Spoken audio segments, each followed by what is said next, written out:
Bien, bonjour à tous, nous interviewons aujourd'hui un Power Fluid User qui s'appelle Patrick Letré, donc qui est équipé. Qu'est-ce que c'est votre camionnette? Un Fiat Ducato.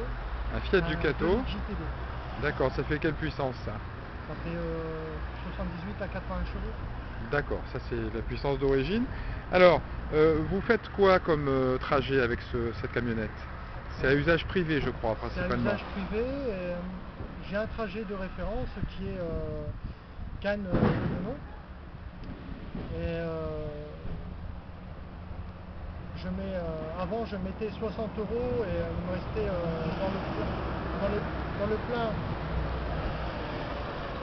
Le plein il partait totalement. Oui. Et maintenant, pour la même somme, il me reste un quart du plein. D'accord, au même endroit, vous avez toujours un quart de carburant.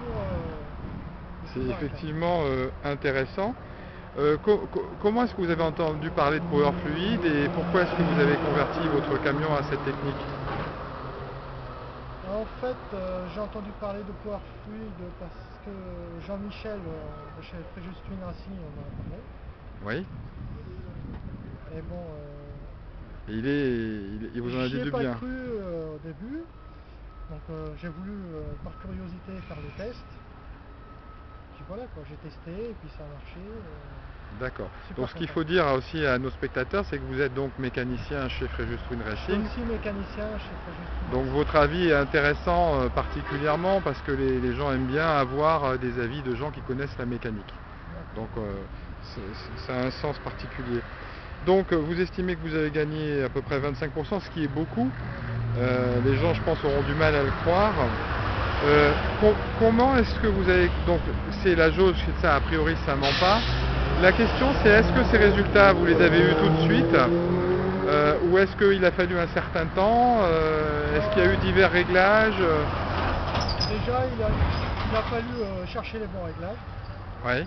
Déjà d'une. Après il a fallu 2 semaines le temps que le moteur s'adapte au réglage et au système, et puis après... Et donc si on retrace cette historique de réglage, justement, parce que les gens, c'est pas un produit miracle, il faut l'adapter à chaque moteur. Sur les premiers essais, il y a eu une augmentation de performance par la suite. Vous vous souvenez à peu près des chiffres au début? En fait, sur les premiers essais, j'ai plus pris la performance, une amélioration de performance.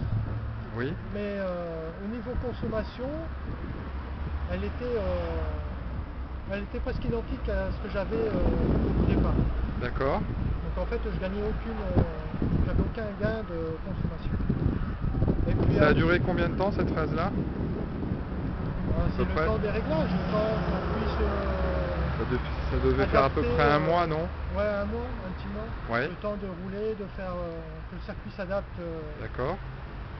Et après, on a trouvé les bons réglages. Pas eu de problème. D'accord. Très bien. Qu'est-ce que vous avez donc constaté comme changement en termes de conduite? Alors par exemple en puissance, en couple, en vitesse dans les côtes et au niveau des rapports de boîte aussi? Alors ce que j'ai constaté, c'est que j'avais un peu plus de reprise. Que le moteur déjà, quand on tournait la clé au ralenti, il tournait mieux. C'est-à-dire plus vite ou plus régulièrement? Plus régulièrement. Ouais. Plus régulièrement.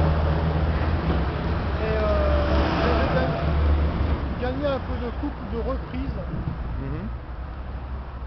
au démarrage et surtout dans les montées. C'est-à-dire que le fourgon arrive à un moment, quand vous arrivez à 130, que vous prenez une montée, l'aiguille descend jusqu'à 110. Là, l'aiguille elle a commencé à descendre jusqu'à 120 et après elle s'est arrêtée, elle a stagné. Donc j'ai réussi à monter à 120 km/h. Donc vous dites vous gagnez à peu près 10 km/h dans les côtes où vous étiez à peu près à 110. Voilà. Donc c'est ça le plus important. D'accord, donc ça fait un gain en vitesse de pointe d'à peu près 10%, quoi. 10 par rapport à 110. 7-8%, je veux dire. 10, ça serait exagéré. Mais... Ouais, c'est ça, 7-8%. D'accord.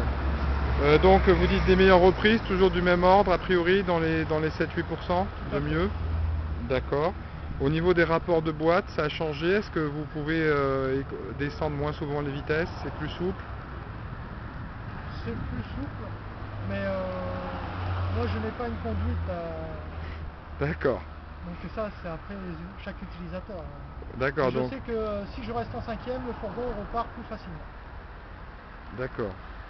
Donc si on comprend bien, vous êtes plutôt du genre à appuyer un peu, donc ça intéresse les gens de savoir que même quand on appuie, on gagne du carburant. D'accord. Ouais. Très bien. Est-ce que vous avez noté des inconvénients? Et si oui, lesquels? Inconvénients pour l'instant, non. Bon. Pas... Non, il n'y en a pas eu pour l'instant. D'accord. Donc pour conclure, est-ce que vous recommanderiez Power Fluid? Bien sûr. Surtout actuellement où tout le monde va à la pompe Et on et est un débourse exagérément pour l'essence. D'accord. Donc si vous deviez résumer en 2 mots votre expérience Power Fluid, qu'est-ce que vous diriez? Installez-le sur votre voiture et puis faites les bons réglages et après roulez. D'accord. Et vous allez être content. Très bien. Il faut simplement l'essayer. Voilà. Eh bien merci, j'espère que nos spectateurs suivront vos conseils. De rien. A très bientôt et bonne route. Au revoir.